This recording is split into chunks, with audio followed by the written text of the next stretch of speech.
much, everyone, for staying with us. Let's turn our attention now to some pressing political commentary from Malam Salihu Lukman, the former APC National Vice Chairman for the Northwest.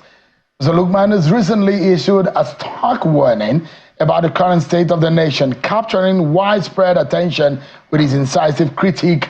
In his latest article, he does not hold back in expressing his disappointment with the APC's performance and the government's trajectory under President Tinubu. He believes so much that the president, with his track record as Lagos State Governor, will be able to do tremendous, but he seems to have a dwindling interest or belief in the capacity of the president based on what his article says. Mr. Lukman argues that the party is veering off course, failing to deliver on its promises and risking the nation's stability with ineffective policies and governance. His remarks have sparked a flurry of debate within political circles and among the public, raising urgent questions about the future direction of the ruling APC and its impact on the country. Tonight, I'm being joined by Mr. Lukman Salihu, who is live with us here to tell us the implication of some of his views as espoused in his article. Thank you so much indeed for joining us. Thank you, Shehu. I think I should get your views on what is happening in your home state of Kaduna. It looks to me to be a whole lot that is happening. Your very good friend, Malam Nasir El-Rufai, is in the line of fire, and the State Assembly had come out to say he has questions to answer. What do you make of the scenario playing out in your state? Well, frankly, Shehu, I think I have written about it about 2 months ago when it started.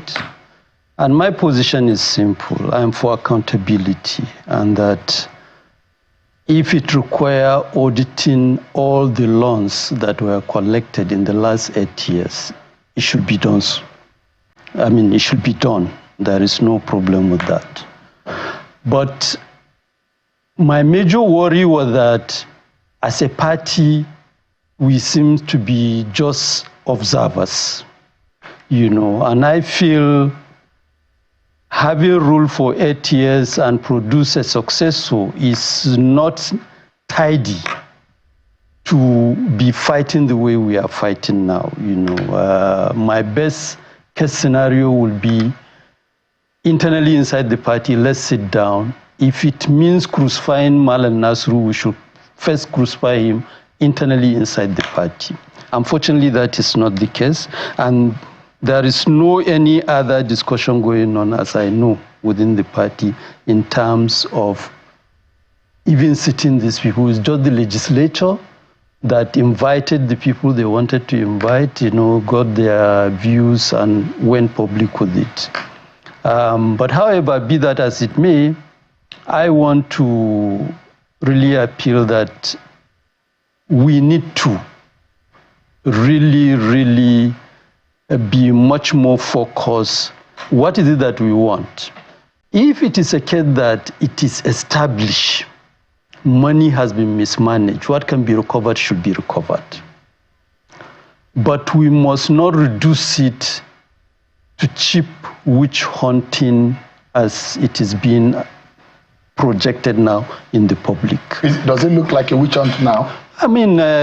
Sincerely speaking, that is what many people in the public, and I think for me, part of it is also to prevent a situation where it becomes media trial.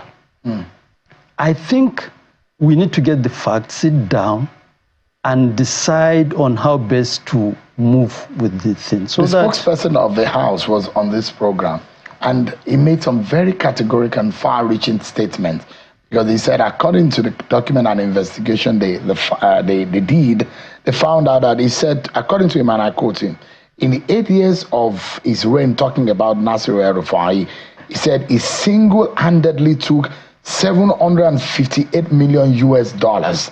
If you come to Kaduna, over 60% of these projects have been abandoned, and it will take Kaduna State over 20 years to complete with what he left behind. Does that look like the scenario that is playing on in Kaduna State from what you've seen in the 8 years of Nasir El-Rufai?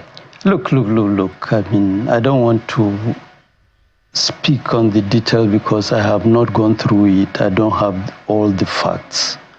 But I can tell you that no doubt, there will be issues of accountability which Malan and his team will need to address. And we need to handle that in a in a way that we get the right result. Is Malam Nasir El-Rufai still in APC?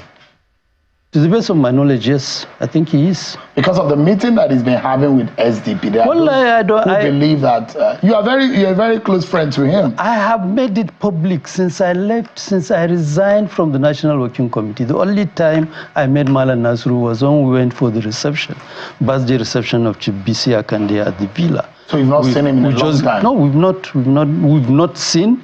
We've not spoken, whether on phone or physically, we've not.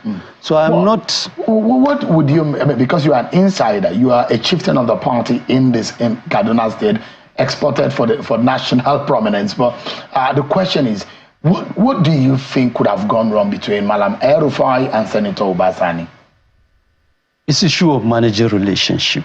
You know, unfortunately, both sides have not managed things the way it should be. I have read this thing over and over. You remember even the last time I was here, even in the context of Kanu. I mean, part of the problem of our politics is poor management of relationship. We are in the mess we are in as a nation, politically, whereby our democracy has become a joke because it's not all about relationship. It's just about grabbing power for whatever it is. I mean, look. In less than a year, Malam Lukman, the fallout came. And you imagine that Malam Nasir El-Rufai single-handedly determined who is you see, a similar thing happens in other states, please. Peculiarity of Kaduna, isn't it? Sincerely speaking, I don't want to go into detail, but I can say some of the things are predictable. Really? They are predictable because... On the side of El-Rufai, on the side of Sanitary... On both sides. You know, and some of it is not even the two of them. It's basically people around them. And the question of how you manage that should have been the responsibility of the party. Part of the problem is, look, Malam Nasir has his strengths and weaknesses, and his public knowledge most of the thing.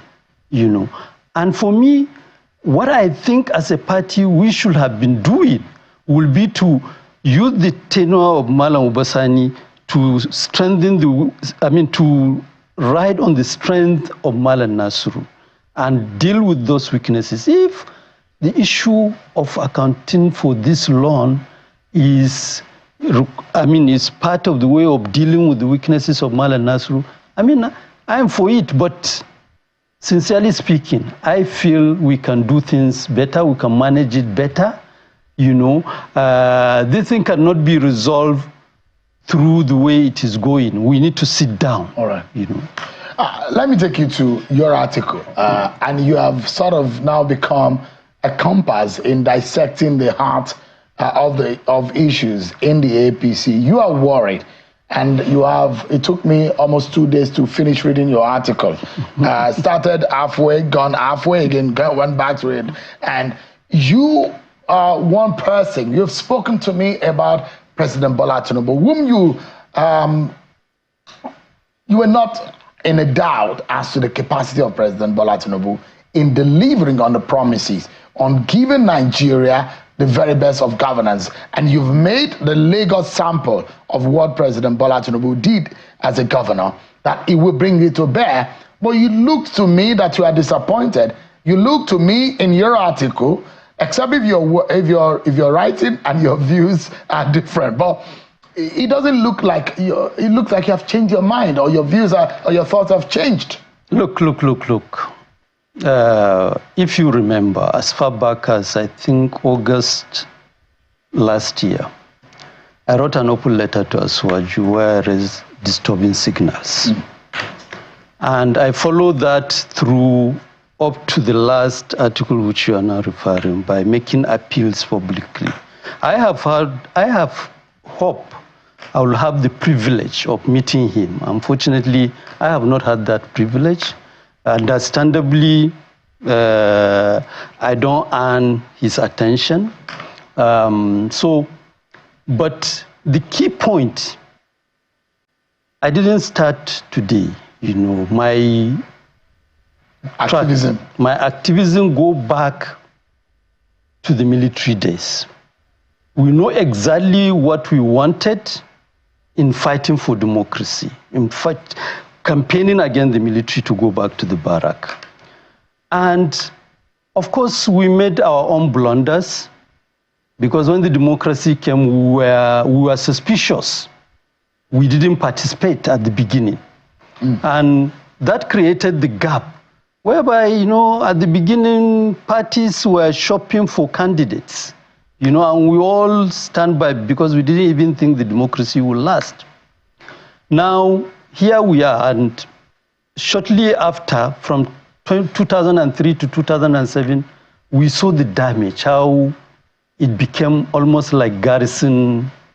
The question of political competition was completely destroyed, you know, and that is what led to the whole campaign. Some of us at that time, we discovered our mistake and decided to consciously go into politics.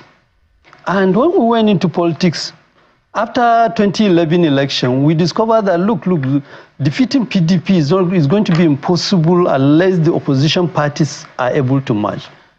I will say, I mean, I won't credit myself to say I'm the first that started the campaign for merger, but I'm among the first, you know, and I was active in that. So we were clear in terms of the kind of party APC should be.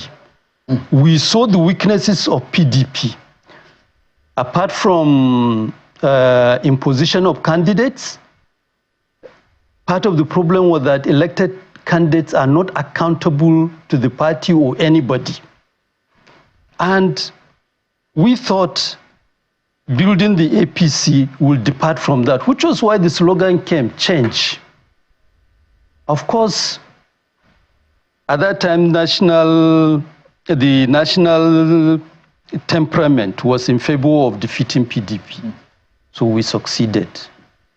Of course, and which is why in that article you referred to, I have to take us back to the Buhari days, because part of the problem we have damaging the party started under Buhari, really. It's not the... Buhari really damaged your party? It's not really Asuwaju, because the whole question of having a president who is like an emperor, you know, and in the case of Buhari, because of him being almost the singular electoral asset of the party in terms of winning election, it was almost impossible to differ with him.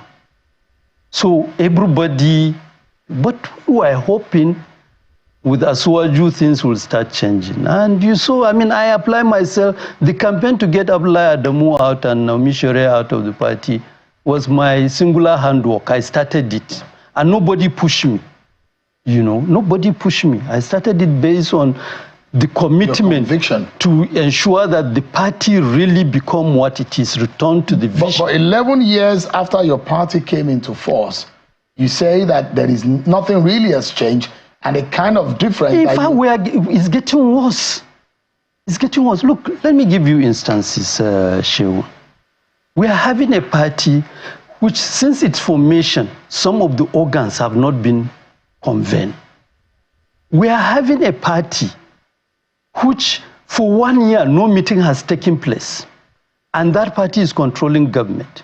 What is the main function of a political party? The main function of a political party, apart from presenting candidates, is to aggregate interests of people and get government controlled by the party to reflect those interests. Is it what we have now? And for me, part of the thing which you have not highlighted, which is one of my major issue with the Asuwaju presidency, is the clear outlook it is having now, being an extreme right-wing government. Why did I say so? I mean, I give you a typical example. We have some of our major problems. insecurity. Okay? This is an issue that made us even popular to win the election in the first place in 2015. It has gotten worse between 2015 and now. Let's not, let's not window dress it. It has gotten worse. Now, there is the problem of out-of-school children in the north. We're talking of more than 10 million. Now, when we're debating the merger, when the debate about the manifesto of the party was going on, the conception was that the party is going to be social democratic in orientation. And a social democratic party, the priority is on issues of health, education, and social services. So your party has deviated from it. It has deviated. And even under this government. Of course, and even under this. Now, let me give you a... Just a moment. Let me pause it for a moment, because we need to take this break. And when we come back, you will espouse more of what you mean by that. After this break, everyone. Join us again.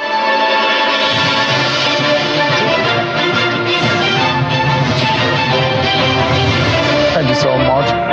Malam Salihu Lukman, a former national vice chairman of the APC, has been speaking with us on the state of the APC and how it affects governance under President Bola Tinubu. Thank you so much indeed. So you were explaining that under President Tinubu, you thought, one would imagine he was one of those who crafted or brought about the idea, of course, coming from the ACN wing, about this left of the center philosophy and ideology of how to run a political party and governance. But you said, all of a sudden, they're looking more like a PDP that is right of the center. No, that is it. That is it. And I am trying to give you the instances. One, take the case of the only thing that we can say in APC, we qualify us to earn the credential close to social democracy was the initiative of social investment. Now, we poorly manage it. Problem of corruption now under Aswaju, so far it is suspended because the minister is suspended and almost everything appeared to be suspended with respect to social investment. But when you look at some of the key decisions taken by this government, one of which is the Lagos-Calabar Coastal Highway, you look at the amount of money, we're talking of 15 trillion, about 15 trillion naira that is going to go. You ask yourself, given the challenges facing this country, is that the right priority? Imagine you invest 15 trillion naira in equipping our armed forces and trying to recover all the ungoverned spaces in the country. Imagine you invest that in terms of building classroom block and recruiting teachers. Now we talk about this statistic of 10 million out-of-school children, but we do nothing. If, for instance, we are now going to mop up and the state of some of these classes, you check online, you see, certainly they are anything but classroom. Many of our schools, you see a school with more than 500 pupils with only one teacher. And look, even the debate about minimum wage, almost every day on national television, you see Aswaju himself expressing commitment for a living wage. Now, I have written before to say, well, look, this thing is not rocket science. All you need to do is to begin to think creatively in terms of expanding the capacity of government to generate more revenue. It's tied to the question of productivity, and it's tied to the question of new opportunities you are going to create. If all you do is to live based on the present, based on what you have at the moment, then your capacity to increase the wages of workers will be... You wrote quite a lot and you mentioned very much. But let's assume for a moment that those who are in government and your party APC and President Bola Tinubu is watching, one thing that you have always done is to identify the problems early enough and say, these are the problems in our party, let us fix it. That's what I imagine that you always do. If the president is watching right now, to conclude your thought, what do you think should be his immediate action so that it can look like the Bola Tinubu that you used to know in Lagos? First, Look, let's not mince words here. Immediately, he has to reorganize the people around him. Like the cabinet? Yes. Certainly. Or his kitchen staff? Both. The Tinubu that runs Lagos is not the same Tinubu that is running Nigeria now. Based on the people he has around him? Based on the people he has around him. In terms of quality? In terms of quality. The people around him now don't appear to me as people who can stand up to him and tell him, no, you can't do this. That is what he had in Lagos, which made him thick to get the mileages he got that won him, qualified him to become the president of the Federal Republic of Nigeria. So that is one. And he has to really open himself that some of us have criticized him does not make us enemies. And that some of us are outside government does not make us weak. I mean, look, for me, after spending 1 year, I have not died, and I'm still who I am. If all the recommendations, the advices one give is falling on deaf ear, then we go back to the trenches and start mobilizing. The same way it was almost, people thought it was impossible to confront, for instance, the military. We did so successfully. When we started campaigning for merger, people say it's not going to work, the merger will crash. Merger didn't. By the time the merger succeed, the next question was that, the next issue was that we are going to, our leaders will crash the merger because we will not be organized enough to present a candidate. So you send a threat out, and you say that if the words and the advice are falling on deaf ears, you will not mind to join those who will come together? For me, at the moment that is, look, I would lie to you. I have made those statements. The next thing will be to now start looking for people of like mind and begin to discuss in terms of what initiative can be possible. Certainly, for me, whatever initiative that will be considered has to be one that will arm us, which was why I made the point we are not going to reduce ourselves to get to 2027 only to queue behind a candidate. That is what we did with APC. All right. Queue behind Buhari and Asuwaju and trusted them with that, and we got to this point. Malam Lukman, Salihu Lukman, a former national vice chairman of the APC. Thank you so much indeed. It's always a pleasure having you on the program. Thank you very much. Thank you so much.